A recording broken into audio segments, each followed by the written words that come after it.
प्रभु नमो भगवते वासुदेव। प्रभु नमो भगवते वासुदेव। कृष्णाय वासुदेवाय हरिये परमात्मने त्रैलोक्यनाशाय गोविंदाय नमो नमः। गोविंदाय नमो नमः। वसुदेव सुतं देवं कंचानूर्मर्दनम् देवकी परमानन्दम् कृष्ण वन्दे जगद्गुरुम्। कृष्ण वन्दे जगद्गुरुम्। श्रीकृष्ण शरणं मम। श्रीकृष्ण शरणं मम। श्रीकृष्ण शरणं मम।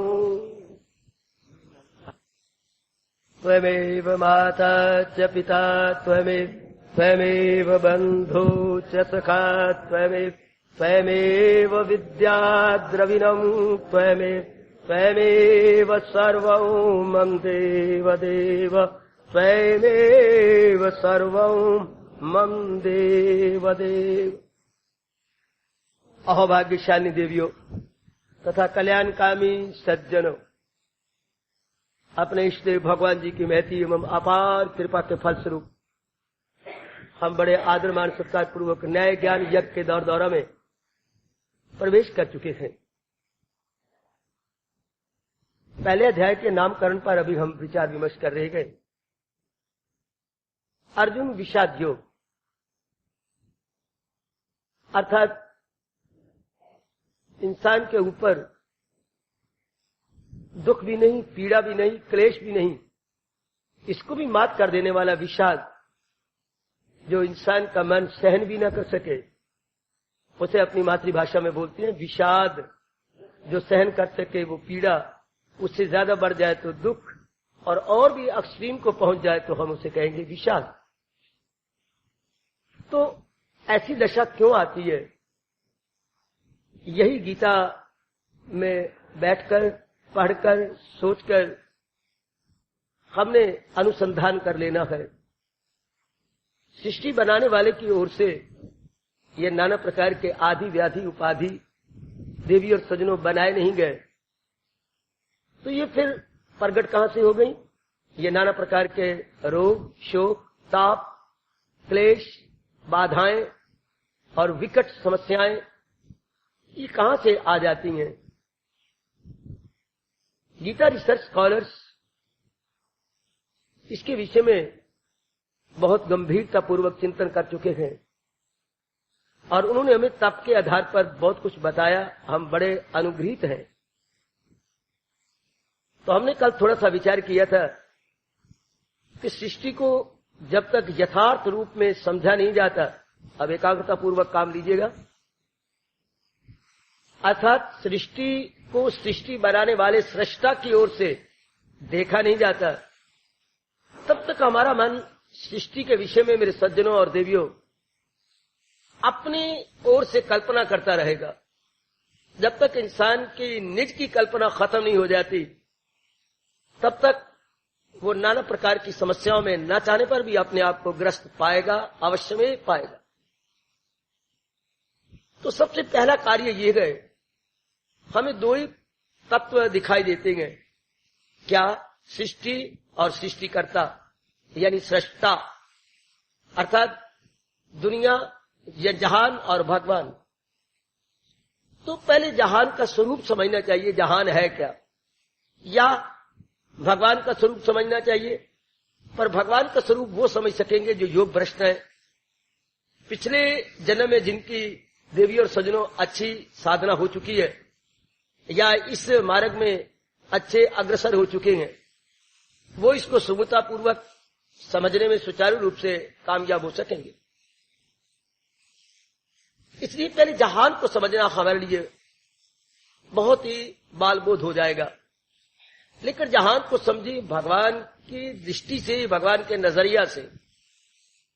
तो भगवान जी ने गीता जी के अंदर दो ही शब्दों में अपने जहान का स्वरूप बताया। इतना संक्षिप्त तो हम किसी भी शास्त्र में नहीं पढ़ेंगे, चाहे हमारे वैदिक सनातन धर्म के शास्त्र हो और चाहे विदेशियों के धार्मिक शास्त्र हो या किसी भी धर्म संप्रदाय के शास्त्र हो दो शब्दों में जहान का स्वरूप, what a wonder and what a mysterious, अनित्यम असुखम। 9वें अध्याय के आखिर में जाकर हमारे रहनुमाए जिंदगी भगवान कृष्ण ने इसको प्रकट कर दिया। संसार क्या है? ये संसार का एस्पेक्ट है, संसार का स्वरूप है, संसार का स्वभाव है, संसार की रियल नेचर या इंटरनल नेचर है। क्या? अनित्यम। यहां का कोई भी प्राणी पदार्थ नित्य नहीं रह सकता, अपनी ओर से कितनी ही वो चेष्टा करे, लेकिन बुरी तरह फेल हो जाएगा। यहां की सब वस्तुएं बनाने के बाद हमारे हिंदू धर्म के अनमोल ऋषियों के अनमोल कथन के अनुसार 84 लाख योनियां जब ब्रह्मा जी ने बना ली, तो नारायण अपने श्रीमुख से गुलफिशा हुए, जो पैदा हो मौत उसको आए जरूर। जो कोई भी पैदा हुआ है ब्रह्मा द्वारा या पैदा किया गया है, समय पाकर के उसने शरीर जरूर छोड़ देना है, चाहे कितनी ही लंबी आयु वो ले ले, लेकिन शरीर छूटे बिना रहेगा नहीं। इसका अर्थ ये हो गया कि हर एक प्राणी पदार्थ, चाहे वो हमें देखने में क्षुद्र हो और चाहे ब्रह्मा जी की तरह एक बहुत अच्छे व्यक्तित्व वाले क्यों ना हो, समय आने पर सब शरीर छोड़ जाएंगे। हाँ, ब्रह्मा विष्णु महेश जैसे भगवान की जात में तल्लीन हो जाती है, जैसे गंगा जी तल्लीन हो जाती है संगम पर, और बाकी जो है वो 5 तत्वों के इस पुतले को त्याग कर देते हैं। और त्याग करना पड़ेगा, ये आवश्यक तो नहीं, मुझे कहना चाहिए अनिवार्य है, अपरिहार्य है, यानी इनएविटेबल है, अनअवॉइडेबल है, छोड़ना ही पड़ेगा शरीर को। तो ये अनित्य है। और यहाँ के सारे प्राणी पदार्थ, कितनी ये सच्चाई है और कितना ठोस सत्यता है, लेकिन फिर भी कोई कोई इस बात को मन में रखेगा कि जिनके साथ मैं रहता सहता हूं, जिनके साथ मेरा प्रगाढ़ संयोग है, वो दिन बड़ी जल्दी आ रहा है कि मुझे इनसे युक्त होना पड़ेगा। जहां संयोग होगा वहां वियोग होगा।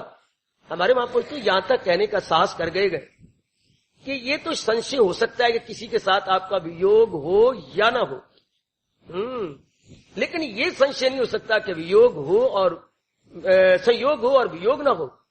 संयोग होने में तो संशय है, यानी हमें हमारे साथ कोई मिलेगा, हाँ, तो ये तो भागों की बात है, प्रारब्ध में होगा तो मिलेगा, लेकिन मिलके बिछड़े नहीं, फिर कभी नहीं हो सकता, कभी नहीं हो सकता।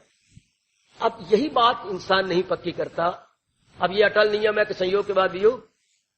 अब अगर यही बात पक्की हो जाए, गृहस्थ में रहना कोई बुरा तो नहीं, समाज में रहना कोई पाप तो नहीं, वरना भगवान गृहस्थी ना बनाते, समाज ना बनाते।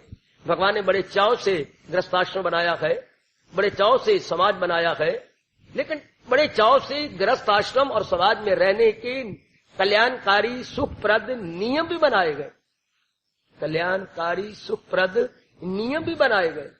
उन नियमों की जानकारी आज का विचित्र एजुकेटिव मैन, जो अपने आप को बहुत लर्न और स्कॉलर कहता है, जानता ही नहीं। अब ये प्रकृति का पहला नियम है अनित्यम, यहाँ की कोई चीज नित्य नहीं है, कोई भी चीज।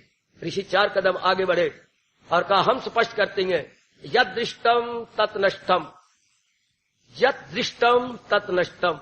जो कुछ भी दिखाई दे रहा है दृष्टम, वो नष्ट हो जाने वाला है। Visible perishable, visible perishable. जो चीज विजिबल है that must be perished sooner और लेटर। तो अपने ऋषियों शब्दों में दृष्टम यत दृष्टम तत् नष्टम, जो कुछ भी दिखाई देता है समय आने वाला है, ये नष्ट हो जाएगा। हमारे जैसे जो सतोगुण में बढ़ोतरी रखते हैं, सतोगुण में प्रचुरता या अधिकता है जिनकी, वो इस बात को बड़ा गहरा ले जाते हैं। प्राणी पदार्थों पर रहते हुए हम केवल फिर क्या तन द्वारा रहेंगे, मन द्वारा नहीं रहेंगे। अगर इतनी सी बात बैठ जाए, अनित्यम, ये अनित्य है। फिर आगे भगवान ने कहा दूसरे शब्दों में असुखम। अब नियम क्या है, जो वस्तु अनित्य होगी, हाँ, वो आपको सुख नहीं दे सकती। अब मैं और आप इसमें क्या कर सकते हैं? 2 और 2 4। अब कोई क्या कहेगा, 2 और 2 4 ही कहेगा, चाहे उसकी भाषा या बोली और प्रकार की हो, लेकिन बोलेगा 4, चाहे अंग्रेजी बोले चाहे किसी भी भाषा में बोले, लेकिन उसका रिजल्ट 4 होना चाहिए, 3 और 5 नहीं होना चाहिए। ये सिद्धांत है। इसी प्रकार ये सिद्धांत है कि जो चीज अनित्य है वो असुखम, वो सुख नहीं दे सकती। वो दुख देगी। बड़े बड़े ने कोशिश की कि हम शारीरिक रूप में, आर्थिक रूप में, पारिवारिक एवं सामाजिक रूप में सुख पाए, बुरी तरह फेल हुए। क्यों?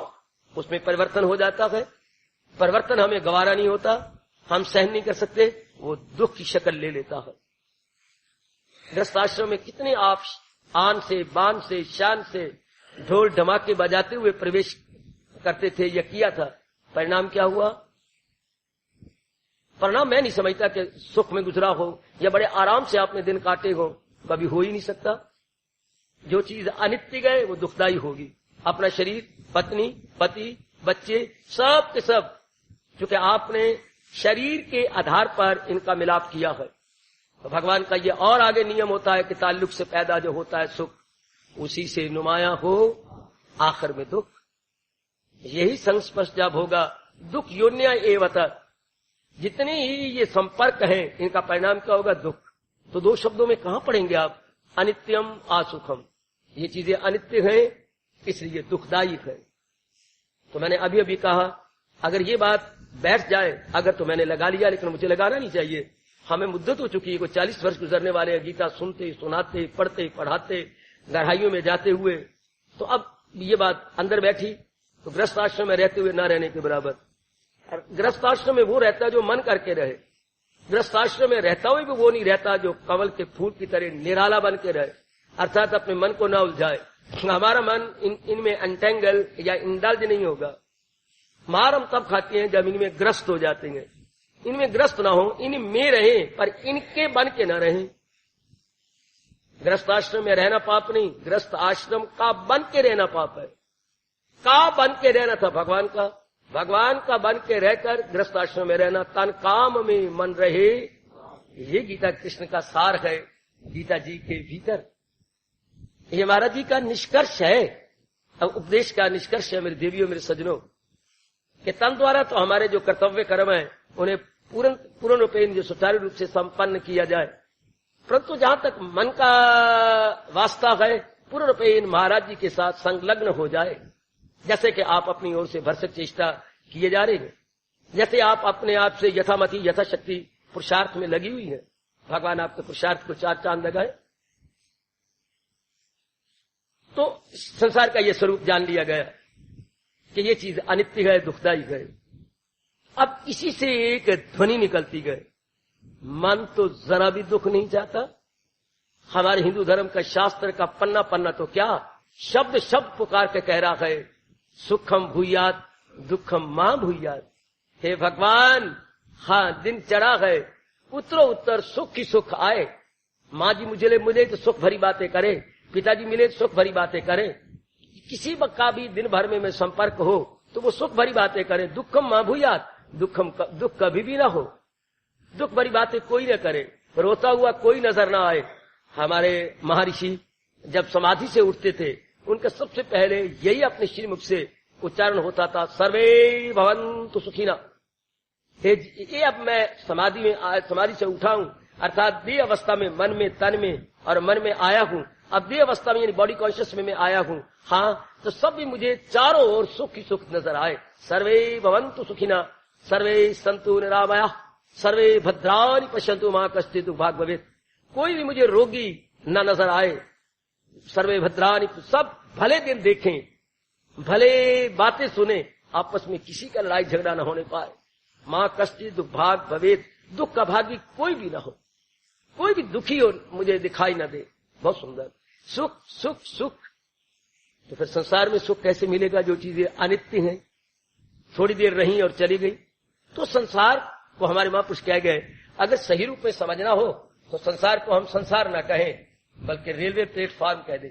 गुरुदेव स्वामी रामतीर्थ महाराज जी के अनमोल शब्द है, the world is just like a railway platform. Railway platform, ये संसार एक रेलवे प्लेटफॉर्म की तरह है। हाँ, यहां पर गाड़ियां अप डाउन आ रही है, कोई दिल्ली से अमृतसर जा रही है, कोई अमृतसर से दिल्ली जा रही है, इसे बोले अप डाउन ट्रेन। हाँ, तो यहाँ पर नाना प्रकार के यात्री नाना प्रकार के प्लेटफॉर्म पर टिके हुए हैं, रुके हुए हैं। किस लिए? गाड़ी का इंतजार कर रहे हैं। वो गाड़ी आई, कुछ उतर गए, कुछ चढ़ गए। तो दुनिया में यही तो हो रहा है, हर रोज, हर सेकंड, हर मिनट यही हो रहा है। कुछ जन्म ले रही हैं, कुछ वापस जा रहे हैं, कुछ जन्म ले रही हैं, कुछ वापस जा रही हैं। रेलिंग डी रेलिंग ये सब हो रहा है। कुछ उतर रहे हैं, कुछ चढ़ रहे हैं, कुछ उतर रहे हैं, कुछ चढ़ रहे हैं, कुछ जन्म ले रहे हैं, कुछ इस जहान फानी से कूच करते जा रहे हैं। तो प्लेटफॉर्म की तरह ये संसार माना जाता है। ये बात जब भली प्रकार बैठ जाती है, हमारा मन पूर्ण पेन अर्थात मनसा वाचा कर्मणा अपने इष्टदेव जी का बन जाता है, क्योंकि संसार के काबिल विश्वास दिखाई नहीं देता।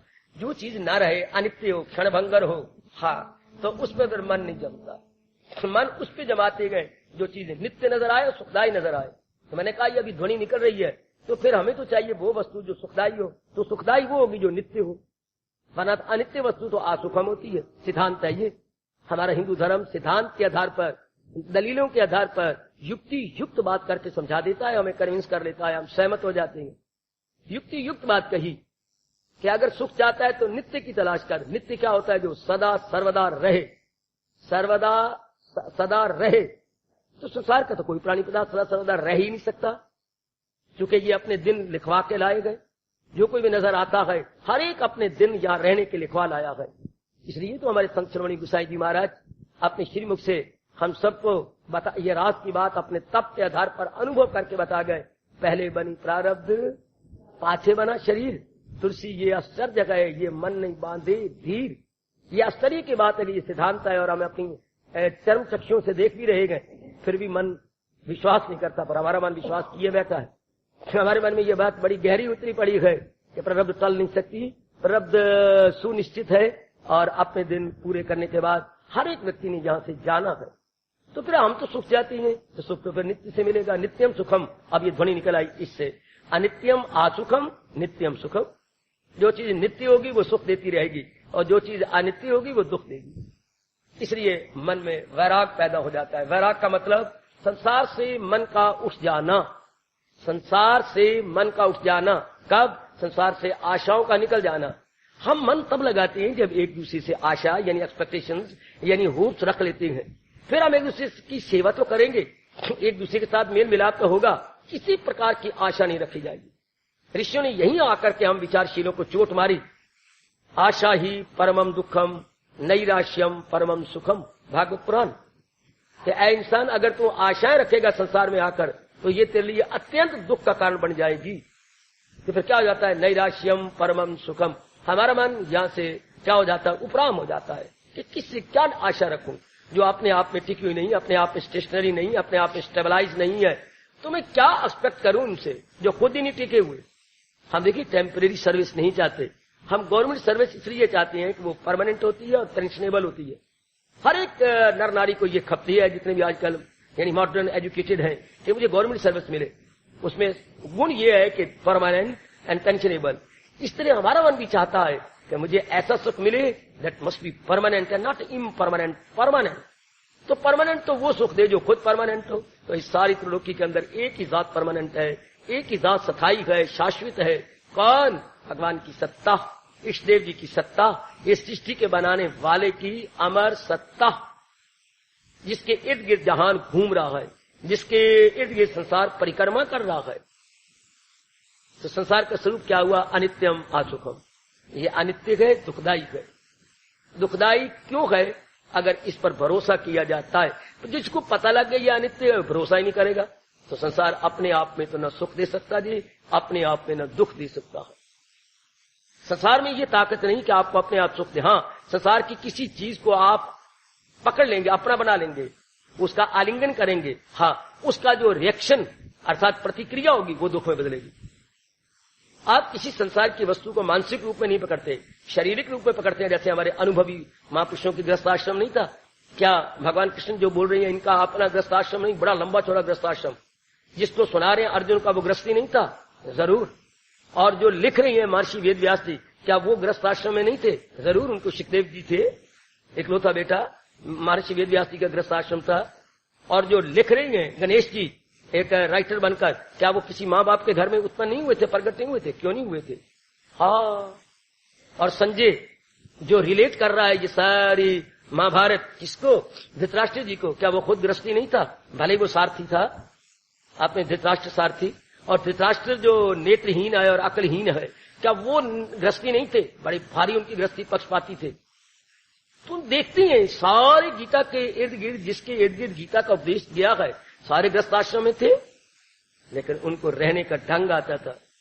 वो गृहस्थ में थे, गृहस्थ के नहीं थे। गृहस्थ के बन के नहीं रहे, गृहस्थी में रहे, लेकिन रहे कमल के फूल की तरह, बिल्कुल निराले बन करके। जैसे हमारे प्रभु कर्म योग के अंदर फरमाते गए, कमल के न पत्ते पे ठहरे तरी। पानी कमल के पत्ते पर नहीं ठहरता, इतना भगवान ने चिकना बनाया है। तो आप लोगों का अंतःकरण इतना चिकना हो जाता है कि संसार आप में नहीं रहता। आप प्रपंच में रहती हैं, पर प्रपंची बन के नहीं रहते। हाय, प्रपंच में रहना, प्रपंची बन के ना रहना, ये कौन होगा? जो उच्च कोटि के भगवान का भक्त होगा, जिसका मन होली एंड सोली इंक्लाइंड होगा किधर? महाराज जी की ओर। तो वो निराला बन के रहेगा, बिल्कुल निराला। तो संसार में फिर कह के आगे बढ़ना चाहता हूं, अपने आप में न सुख देख सकता है, अपने आप में न दुख देख सकता है। अगर हम इसकी कोई उम्मीद न रखें और इसको अपना न बनाएं, इसके साथ व्यवहार करें, हाँ, इसका इतबार न करें। व्यवहार करना तो पुण्य है, इतबार करना पाप है। संसार का कोई प्राणी पदार्थ इतबार करने योग्य यानी रिलायबल और डिपेंडेबल नहीं है, विश्वसनीय और अवलंबनीय नहीं है। न था, न है, न होगा, क्योंकि जाजो जा रहा है, ये टिका हुआ नहीं है। आप बड़ा सुख पाते अगर गृहस्थ आश्रम प्रवेश करने से पहले भगवान जी के इस पाठ को पक्का कर लेते, अनित्यम आसुखम। तो फिर आगे भगवान, अगर फिर मैं और आप रो पड़ेंगे, महाराज जी आपने हमें अपनी अनित्य और दुख भरी दुनिया में भेजा क्यों, बनाया क्यों? क्यों आपने हमें उत्पन्न किया इस दुख भरी दुनिया के अंदर, जहां का कोई प्राणी पदार्थ टिका हुआ नहीं है और ठहरा हुआ नहीं है, और आप कहते हैं आसुखम, दुखदायी है। भगवान एक ही जबान से विद वन वॉइस उत्तर देती है, भजस्वमाम, मैंने तुझे भजन के लिए उत्पन्न किया। तुझे दुख की दुनिया आए तो कर सच्चे दिल से परस्त। एक ही जवाब है कृष्ण के जो है गीता में या कृष्ण के श्रीमुख में, एक ही जवाब है, भजस्वमाम। तो मेरे भजन में क्यों नहीं लगता? तो इंसान पैदा हुआ है, हमें किसी और इंसान की पता नहीं, हम किसी और इंसान के बारे में जानना भी नहीं चाहते, ना जानना चाहिए। भगवान रोकते हैं। भगवान हमें और अपने लिए कहती हैं, क्या तो कर सच्चे दिल से। हम पैदा हुए हैं भक्ति के लिए, भगवान ने हमें पैदा किया है अपने भजन कराने के लिए। कोई पैदा हुआ होगा रुपया कमाने के लिए, कोई पैदा हुआ मिनिस्ट्री के लिए, कोई पैदा हुआ होगा बड़े बड़े पदवियां लेने के लिए, कोई पैदा हुआ होगा बाल बच्चे बना करके उनको बड़ा करके मर जाने के लिए। लेकिन हमारा रोम रोम पुकार के कहता है कि हम उत्पन्न हुए हैं केवल भक्ति कमाने के लिए, भगवान के गुण गाने के लिए, और इतना अभ्यास करने के लिए कि भगवान की जात में सदा के लिए समा जाएं। जैसे गंगा अपना नाम रूप मिटा देती है सागर में प्रवेश करके, इस तरह हम भी चाहते हैं कि अपने आप को तल्लीन कर दें, मर्ज कर दें, ये सब्लिमेशन हो जाए, भगवान जी के अंदर आवागमन का चक्कर खत्म हो जाए। फिर बार बार न जन्मे, न मरे, न गर्भ में गिरे, और ना ही धक्के खाएं, और ना ही इन नाना प्रकार के चक्रों में आना पड़े।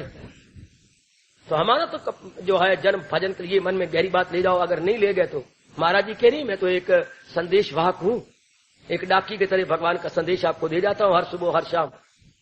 तो ये हमने मन में हमेशा रख लेना है कि मेरा जन्म भजन के लिए हुआ है। अगर भगवान ने मुझे उत्पन्न किया है तो केवल भजन के लिए, मैंने भजन करके इस जहान पानी से कूच करना है, तब तो 4 दिन आराम से कट जाएंगे। क्योंकि महाराज जी का सिद्धांत सारी गीता सुनाने के बाद महाराज जी ने भुजा बुलंद करके क्या कहा हुआ है, अगर मुझको मन में बसाएगा तू तो हर रोग से पार जाएगा। ये महाराज जी गीता सुनाने के बाद स्पष्ट अपने श्रीमुख से फरमा गए कि जो इंसान पूर्ण पेन मालिक को अपने अंतःकरण में रख देता है, वो इन नाना प्रकार कलेशों, मुसीबतों और विकट समस्याओं से छूट जाता है। इसके उलट महाराज जी ने क्या, सुनेगा ना मेरी जो अहंकार से तबाही में जाएगा बिंदास। आज अगर जहान वाले भगवान दुनिया सृष्टि बनाने वाले के नियमों को और उपदेश की ओर ध्यान नहीं दे रहा है, न भगवान का बिगड़ रहा है और न ही प्रकृति का बिगड़ रहा है, इंसान का बिगड़ रहा है। इंसान दुखों में मुब्तला है। इंसान आज की नारी नाना प्रकार की मुसीबतों, बीमारियों में मुब्तला हो चुकी है, यानी ग्रस्त हो चुकी है। तो संसार को सही समझ लेने वाला भगवान का प्यारा बन जाता है। संसार का यथार्थ स्वरूप समझ लेने वाला फिर जहान से अपना मन उठा लेता है और महाराज जी में अपनी निशिस्त जमा देता है। अपने आप को पूर्ण पेन महाराज जी की ओर लग, पहले जहान को समझो, क्योंकि जहान काबिले विश्वास नहीं है। जहान काबिले विश्वास अर्थात विश्वसनीय नहीं है, रिलायबल नहीं है। क्यों? टिकता नहीं, ये रहता नहीं। किसी चीज को अपना बनाते हैं वो ठहरता नहीं। माँ जी को अपना बनाया, माँ नहीं रुकी। पिताजी को अपना बनाया, वो नहीं रुके। पत्नी को अपना बनाया, वो नहीं रुकी। पतिदेव को अपना बनाया, वो नहीं रुके। बाल बच्चों को अपना बनाया, वो क्या हुए? कृतघ्न हुए। वो अपने नहीं बने। हाय, शरीर को अपना बनाए तो दिन ब दिन डिके डिके डिके डिके हो रही है। ये परमात्मा का नियम ही ऐसा है कि शरीर जन्मता है, जन्म लेता है, बढ़ता है, घटता है, मर जाता है। Birth, growth, decay, death. अब इसमें मैं और आप क्या दखल दे सकें या हस्तक्षेप करें? ये नियम है भगवान का। ये जन्म लेता है, कुछ साल बढ़ता रहता है, फिर अपने आप ही घटने लग जाता है, अपने आप ही मर जाता है। जहां है कृष्ण मेहरबा, यत्र योगेश्वर कृष्ण, यत्र धनुर्धरा अर्जुन। जहां अर्जुन जैसा उत्कोटि का भक्त है और जहां भगवान जी है, वहां लोक परलोक के प्राणी पदार्थों की किसी प्रकार की कमी नहीं। वैभव, ऐश्वर्य, धार्मिकता की कोई कमी नहीं। ये भगवान ने जो सृष्टि बनाई, आप भली प्रकार जानते जा रहे गए कि उसमें के साथ अटल नियम भी बनाए हैं प्रभु ने। वक्त पर सूर्य के उदय होना, वक्त पर सूर्य का अस्त होना, अपने अपने समय अनुसार सब मौसमों का आना, अब चारों ओर देख रहे गए। नियम में बंधे हुए हैं देवी देवता और उसी नियम के अनुसार अपना सारा कार्य कर रहे गए।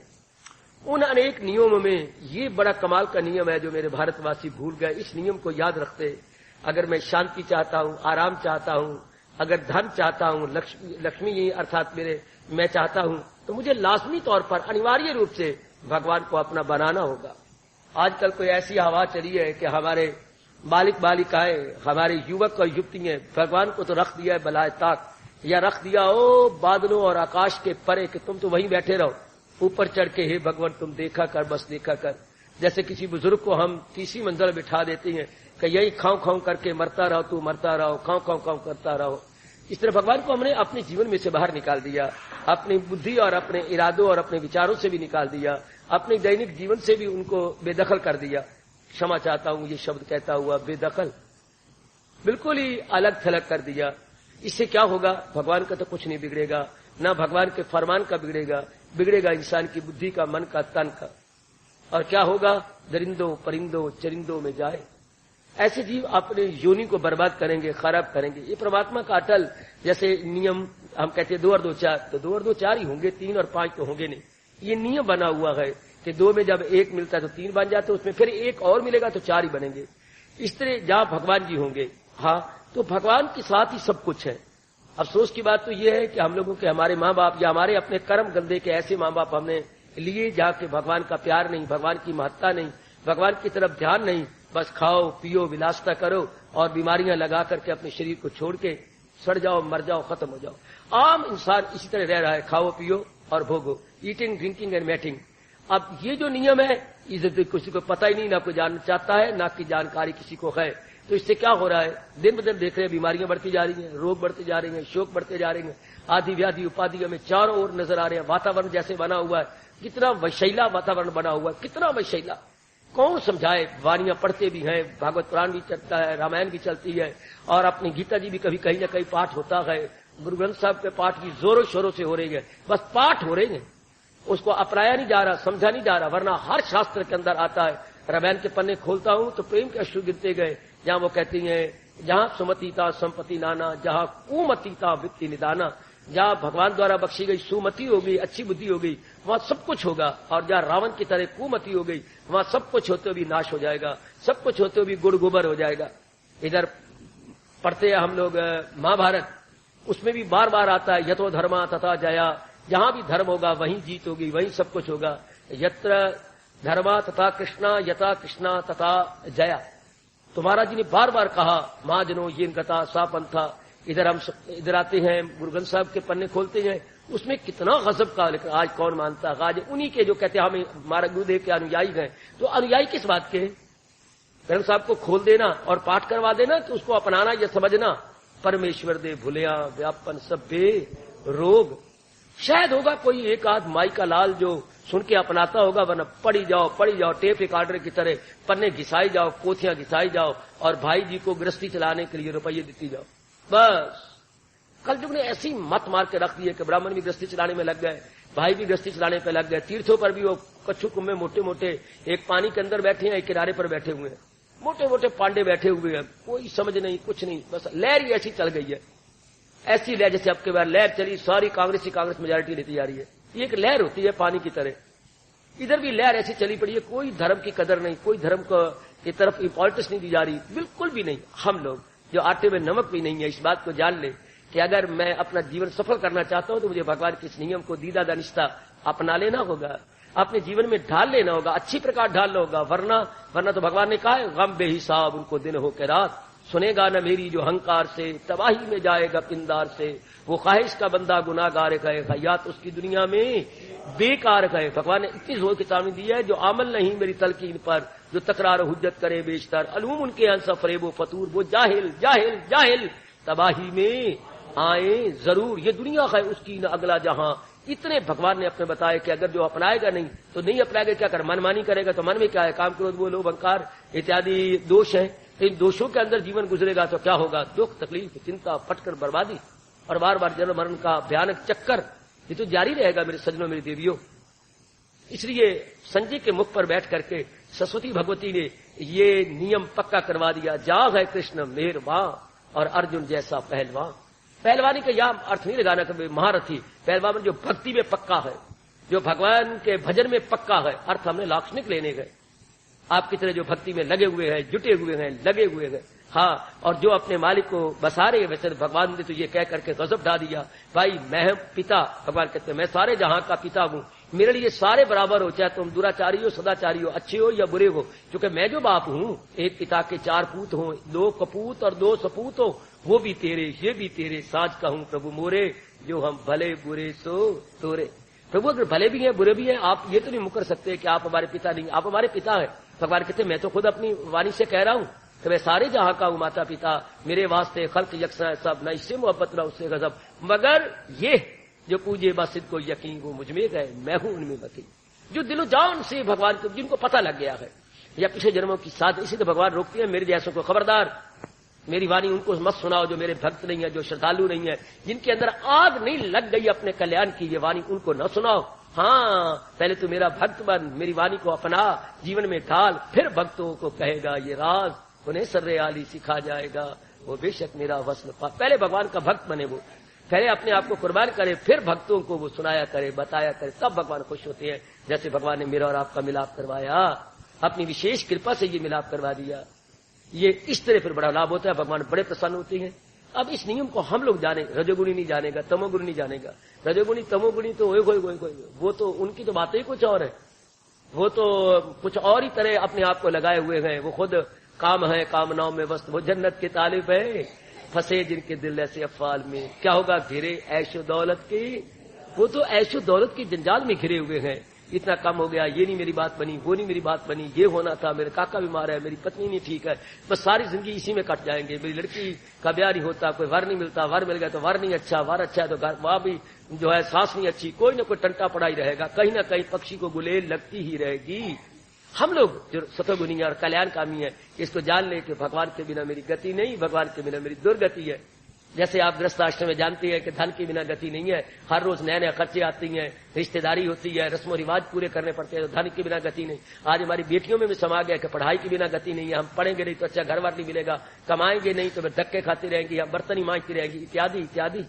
चारों ओर यही आवाजें आ रही हैं कि बड़ा पढ़ाई बड़ी जरूरी है। भगवान करे हमारे अंदर ये बात बैठ जाए कि पढ़ाई तो जरूरी है ही, कमाई भी जरूरी है, पर भगवान की भक्ति भी अनिवार्य है। जरूरी न कहना, ना गजीर कहना कि भगवान की भक्ति ना गजीर है, अनिवार्य है, अटल है। अगर इसको छोड़ते हैं तो ना हम लोक के रहते हैं, ना परलोक के रहते हैं। आहा, इसको कबीर जी ने बड़ा अच्छे शब्दों में कहा है, भगवान के इन शब्दों को जहां कृष्ण मेरे बा को, क्या दीन गवाया दुनिया से पर दुनिया न चली साथ। तूने भगवान को और भगवान के धर्म को तो लुटवा दिया, भगवान को और भगवान के धर्म को तो लुटवा दिया। हाँ, दीन गवाया दुनिया से पर दुनिया न चली साथ। जिनके लिए तूने भगवान और धर्म को विसारा वो तेरे साथ चल रही हैं। दिया तो वैसी प्रायधान होती हैं, आए और लेके चले गए जवाई। और तो आजकल पुत्र कौन से अपने गए, बहुएं आई और लेके चली गई। और आप देख लो, खांसी लगी हुई है, खाऊं खाऊं खाऊं, क्या करना था, क्या कर गया करना मैंने क्या था, मुझसे होता क्या गया। कौन है आज, न धिया अपनी है न पुत्र अपने गए, तो क्या है, अपने पुण्य ही अपने हैं। कोई भी तो अपना नहीं बनता इस समय कलयुग के अंदर। तो ये बात आप भली प्रकार अपने मन में रख ले कि अब तो जो है भक्ति के बिना चारा ही नहीं है। जहां है कृष्ण मीरबा, जिसने भक्ति द्वारा, प्रेम द्वारा इस बात को समझ लिया कि भगवान के बिना मेरी गति नहीं हो सकती, भगवान के बिना मेरा लोक पर लोक नहीं बन सकता, चाहे मैं कितना ही कुछ क्यों ना कर लूं। ये बात बड़ी गहरी ले जाए कि जीवन के लिए, इस शरीर के लिए, ये जैसे हमें महापुरुष बता गए, शरीर के लिए जैसे दूध, दही, अपने भोजन, पानी, वस्त्र जरूरी है, वरना शरीर जिंदा नहीं रह सकता।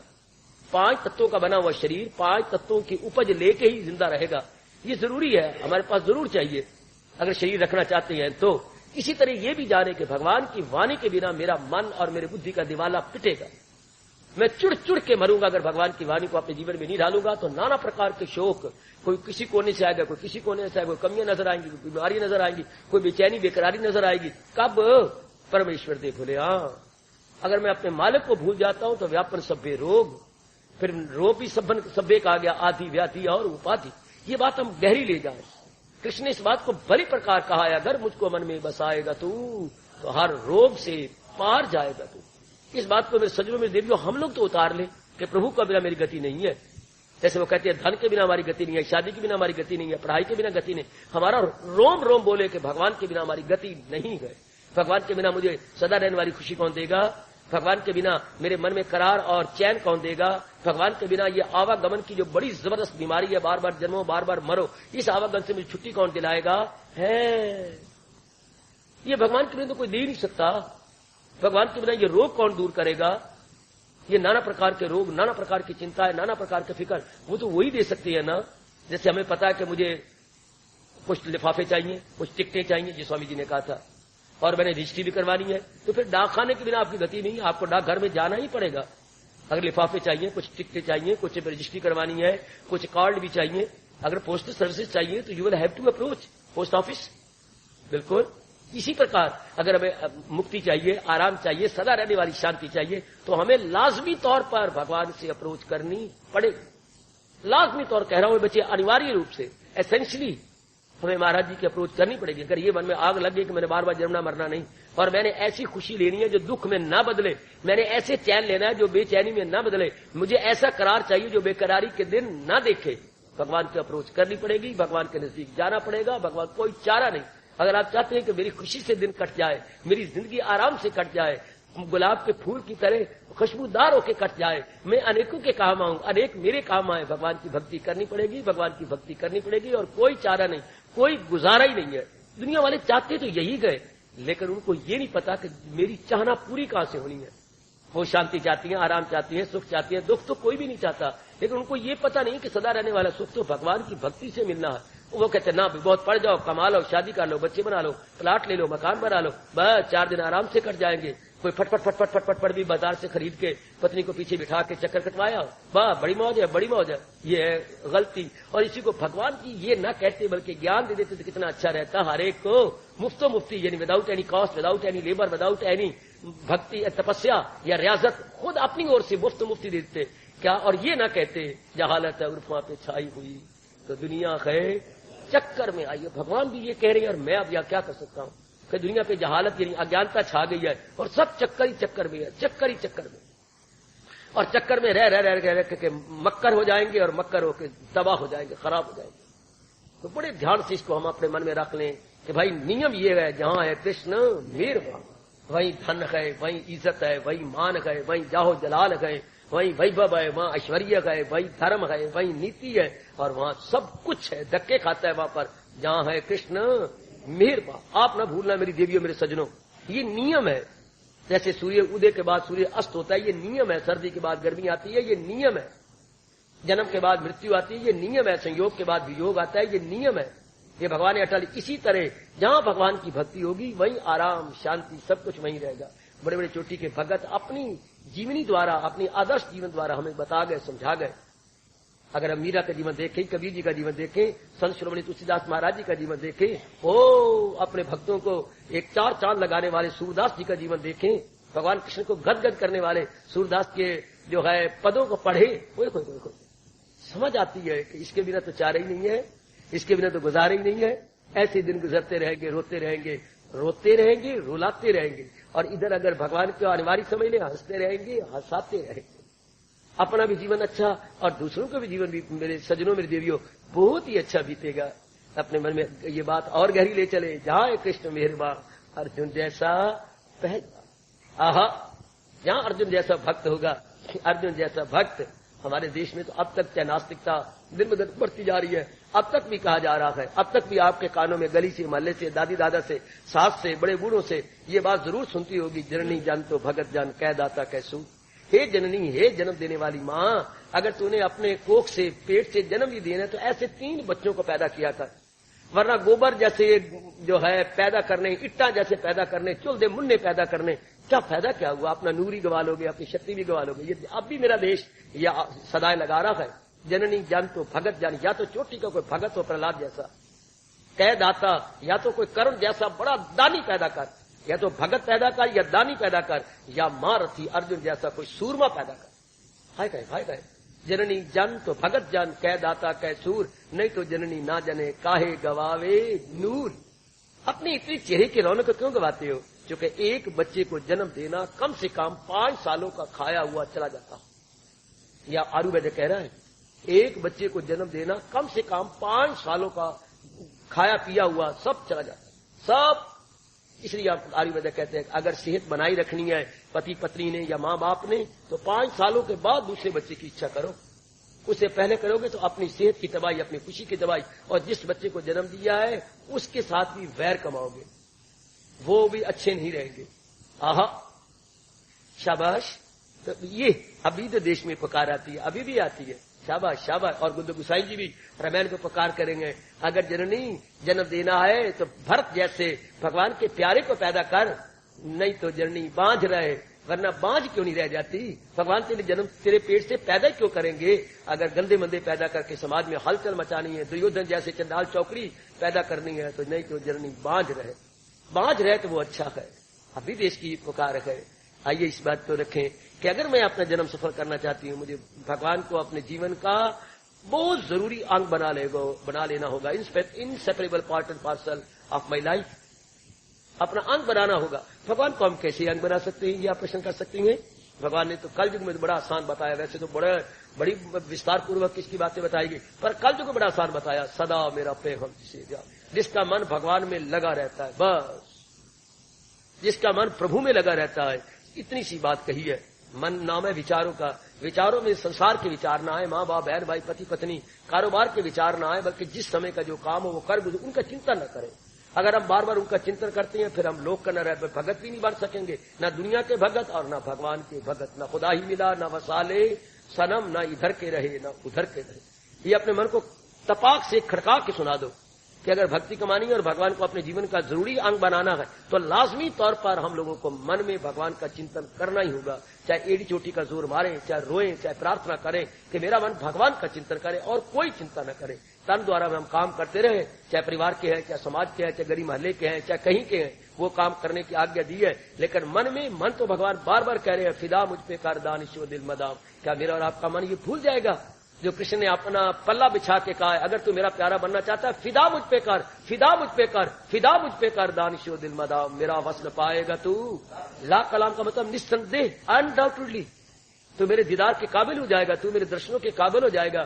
कब? जब हमने बुद्धि में इरादा एक ही रखा कि जीवन के अंतिम श्वास तक हमने भक्ति ही कमानी है, और मन में केवल बात अपने भगवान के विचार रखने। भगवान कहते शाबाश शाबाश, ले गया बाजी, बल्कि भगवान अपने मुख से कहती है, वही गए मेरा भक्त प्यारा मुझे, वही गए मेरा भक्त प्यारा मुझे।